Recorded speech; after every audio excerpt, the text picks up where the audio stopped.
तुम्ही काय म्हणता 1.5-2 तासातच कीर्तन आवरा का? वेळ कमी आहे. सकाळी लवकर उठायचंय, लवकर ड्युटीला जायचंय, वेळ कमी आहे. कमी वेळामध्ये सगळं करायचंय. तसं तुकोबाराय म्हणतात, आलिया संसारा उठा वेग करा. आणि वेग करून काय करा? या जगामध्ये कितीही तुम्ही धावपळ केली तरी दुसरीकडे कुठंही समाधान प्राप्त होत नाही. ते समाधान एकाच ठिकाणी आहे. म्हणून शरण जाऊ दारा पांडुरंगा, देह काळाचे धन कुबेराचे.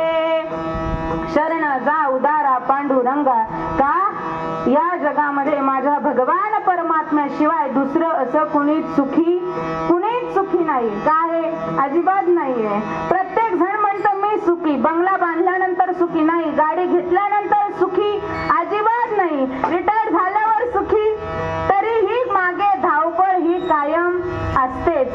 म्हणून एकमेव या जगामध्ये जर सुखी कोण असेल तर त्याचं सुखरूपी साधुजा कोणी सांगा, माझ्या पांडुरंगा सारिका तो. कारण या जगामध्ये भगवंताशिवाय दुसरं कुठेही सुख प्राप्त होत नाही. म्हणून तुकोबाराय म्हणतात, आलिया संसारा उठा वेग करा, शरण जाऊ दारा पांडुरंगा. का? त्या भगवंताला शरण गेल्याच्या नंतर आपल्या जीवनामध्ये कितीही दुःख असलं, कारण या जगामध्ये 2 ठिकाणी शरण गेलं पाहिजे. एक, पहिलं भगवंताला शरण गेलं पाहिजे आणि दुसरं कायम आपल्या आई वडिलांना शरण गेलं पाहिजे. कारण जसं भगवान परमात्मा आपल्यावर निस्वार्थपणे प्रेम करत असतो, त्याप्रमाणे आपले आई वडील सुद्धा आपल्यावर काय करत असतात? निस्वार्थपणे प्रेम करत असतात. या जगामध्ये जर आई वडील सोडले तर जगात असं दुसरं कुठलंच पात्र नाही जे आपल्यावर निस्वार्थपणे प्रेम करतात. का? शोधून दाखवा. आहे का? प्रत्येकाचा काही ना काही काय असतो? स्वार्थ असतो. स्वार्थाशिवाय कुणीही कुणावर प्रेम करत नाही. पण या जगामध्ये आई वडिलांचं हे एक पात्र असं आहे की 8 भावंड असो, 10 असो, 12 असो, ती सगळं भावंड, ती एवढी लेकरं 2 आई वडील अगदी प्रेमाने सांभाळतात.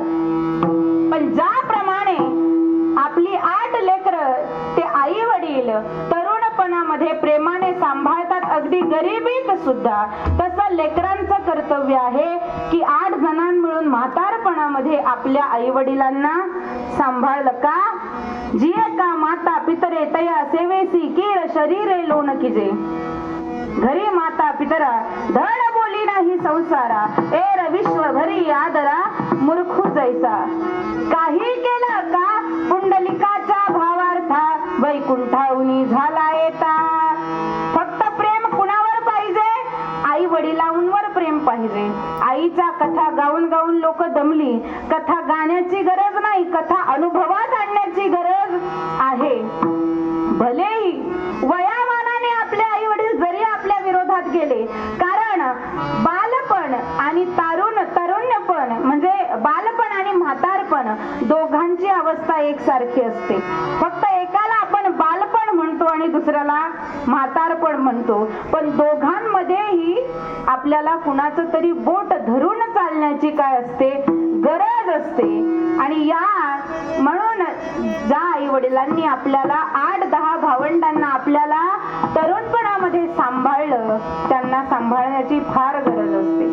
किती प्रेम करतात आई बाप प्रत्येकाला तुमचा. कारण तुम्ही सगळे आई वडील झालेले आहात. आई झाल्याशिवाय, बाप झाल्याशिवाय त्यांचं प्रेम व्यक्त करता येत नाही. आम्ही फक्त बघून सांगू, पण तुमचा सर्वांचा अनुभव कसा आहे? प्रॅक्टिकल आहे.